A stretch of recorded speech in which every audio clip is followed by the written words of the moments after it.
So I was looking through our private stock here and we have some pretty nice stuff, but I pulled out two specific pieces that we're gonna work with. By the way, you're in Dave's world. We're gonna do more mill work and stuff in other videos. There's gonna be a ton of that. But for now, I've had this alder body sitting around. That's a nice two-piece alder body that I've got an idea for, and I've had it glued up for a couple months. So this is our alder body, and it has two imperfections in it, but that's well within the parameters of what we're dealing with. We can cut that out, no problem. That Ripley maple, we're gonna have to mill down and cut out a fingerboard and everything for, but it's gonna be totally worth it. I'm gonna do like a two-tone guitar, kind of like the Fender Custom Shop did back in like 2014, 2015, where the top of the guitar is painted. Like an alder body would look great for that.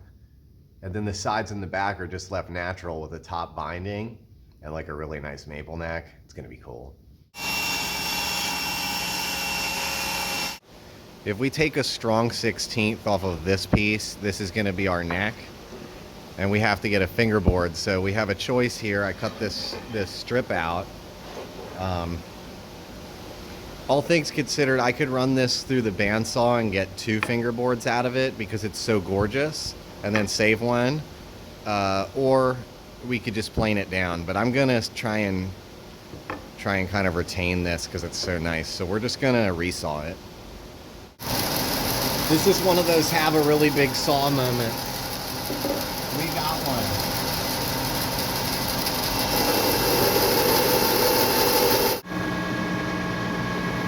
So now I'm just gonna touch the face and the back to get this the same thickness that I need it to be. I just want it to be nice and straight. It's not the final thickness, but it's getting really close. I'm also gonna do that to our body because I just always leave them a little bit too thick. So like I say, I glued this up a while ago. It's a really nice wide two-piece body. I thought maybe I could get like a bass out of it or something, but with these imperfections, we're just gonna level it, make it really, really nice and true, and make like a T-style guitar out of it. I still like using my little 1/4-inch router for these. Nothing like it. Let's see how our rod fits.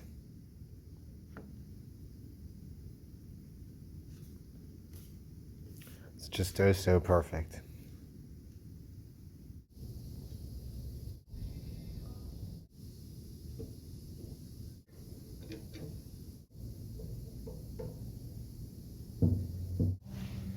So that's about it. We've got our neck all glued up here, fretboard on, everything, and I'll let that sit for quite a while.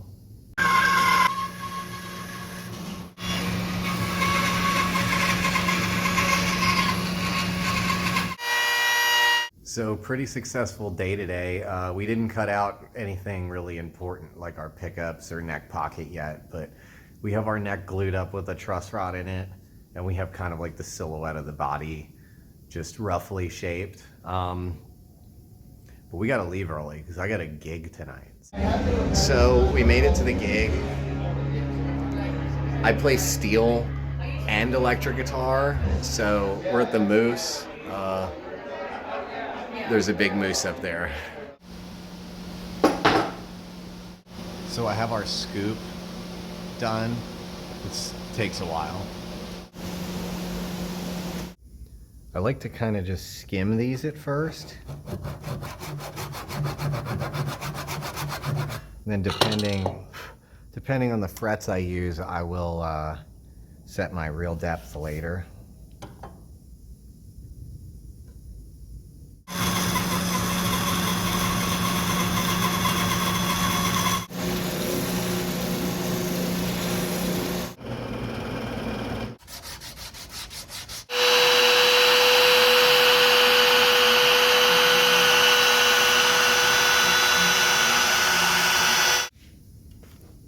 The acetone melts the plastic binding and joins it to the body. It's brilliant. It works really, really well, especially when you have tape ready like this. So another successful day in the wood shop. We put a single binding on the top around the guitar. We're gonna do, like I say, like a two-tone, And then the flaming maple neck, we still have to carve out the back profile and radius the board, but we have it scooped out and pretty much ready to work on tomorrow. That board behind it, I was just kind of using to lay tape on, the strips of tape, but that's what the body started out as. Pretty much just looks like slabs of wood. Once again, we'll do more like in the rough millwork in later episodes, but today was a blast.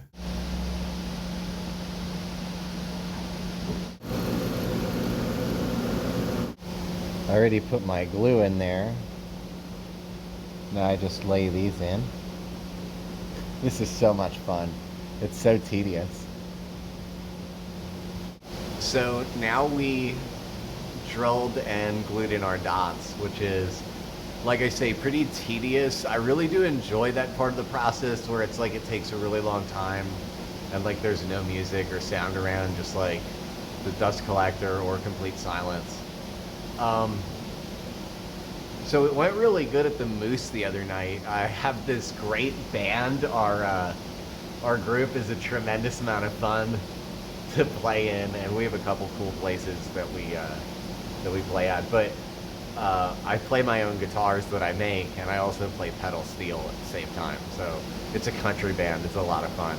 But we have our dots in, and we're gonna let our glue dry, and then we're gonna work on our body in the meantime. So to get the right angles for the channels the wires go through, we need to use this giant drill bit.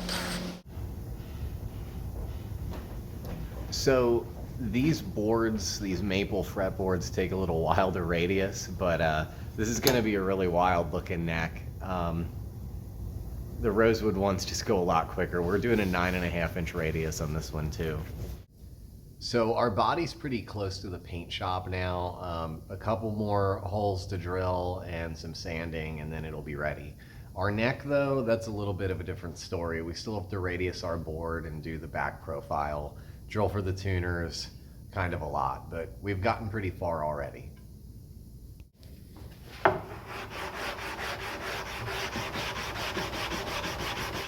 So these are some of the files I use. I start off with this little one and I kind of rip into like the heel and the top here, and then this one's kind of a nice leveling one. This one's a lot more fine, and I just keep getting finer and finer, and then I move to sandpaper.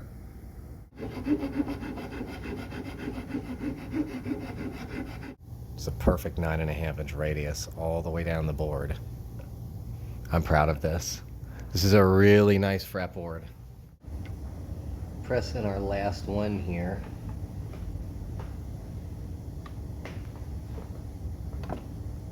Beautiful. They're all in so well you can, just have at it and play and play.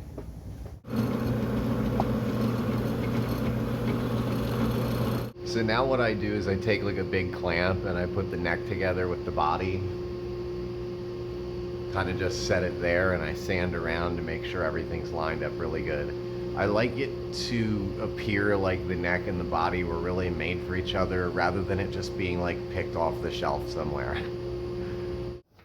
So the paint shop's actually set up on the 3rd floor in like an urban setting, so it's pretty cool, pretty unique. So is this maple. It's really nice like ripple on it. Really, really cool. I just sprayed this with clear nitrocellulose lacquer yesterday along with the body. I just sealed it. I am gonna tint it today to like a real proper vintagey kind of color. Same thing with the back and sides of the body. So I mixed up this, and actually it looks a lot more reddish brown. It's more yellow in real life. The camera's kind of altered it somewhat, but this is going to be a great color for our toner. It's just going to go on really light, and it's just going to shade over that already white maple to kind of give it a more vintagey sort of look.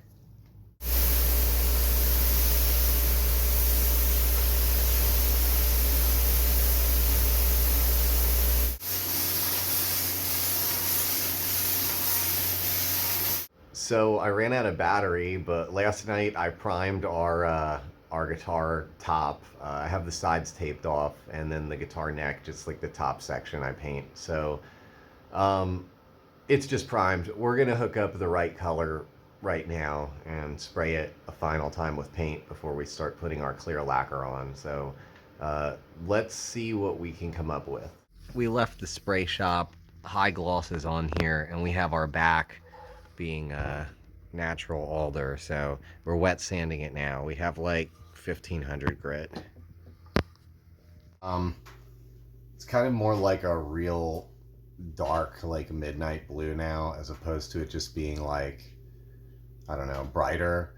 It's nice. Everybody requested that it be darker, so I said, okay, fine. Here we are. I did the front binding and the alder back on it that's tinted, as well as the maple. So I'm just assembling it now. I'm buffing the frets at this point. I already crowned and leveled them and buffed the entire finish. Maybe we'll just do like one video someday where we just show like just finishing, but for now, this is where we're at. So to keep with our handmade theme, we're going to use handmade pickups. And I didn't wind the pickups. I bought these on reverb.com, and you can too. They're Sanchez pickups from New Mexico. The guy does a really nice job. As far as I can see, these are really nice. Cloth wire, everything's really high quality on them. Pretty impressive. So we're going to go ahead. He even writes us a nice message. Thank you, Dave and Joy. We're going to put them in our handmade guitar. We're also using a regular plated Fender style, well, actually it is a Fender plated bridge with brass saddles. So it'll give us kind of a more traditional Telecaster sort of thing. So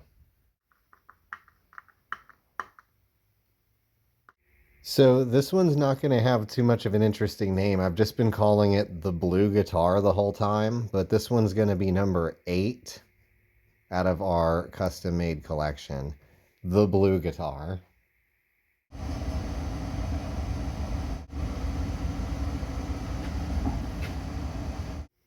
We're doing traditional wiring here with like the big standard kind of tone cap and standard wiring.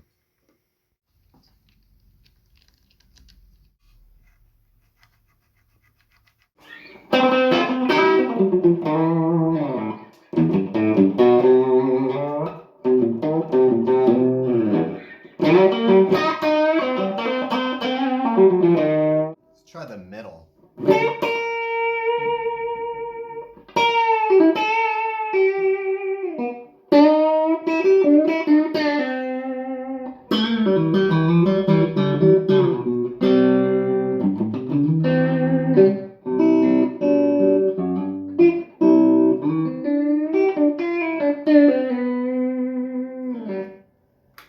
The neck, that would be, of course, like the stereotypical.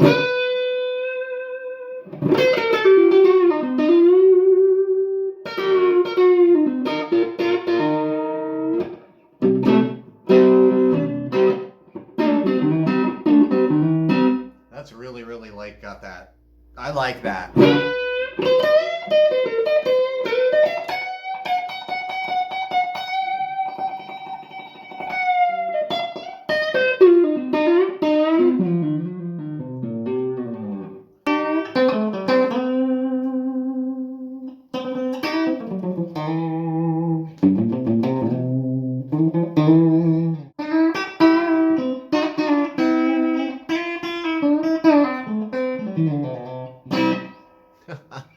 I love this thing. It was a blast to make. I really do mean.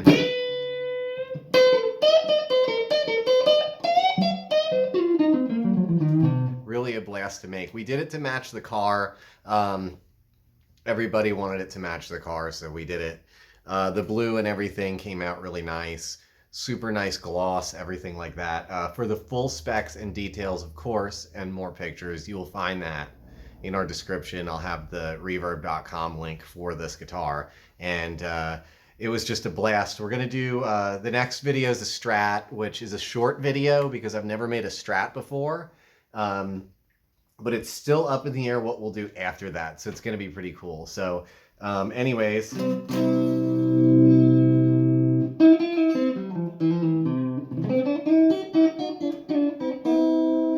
Thanks for visiting Dave's World.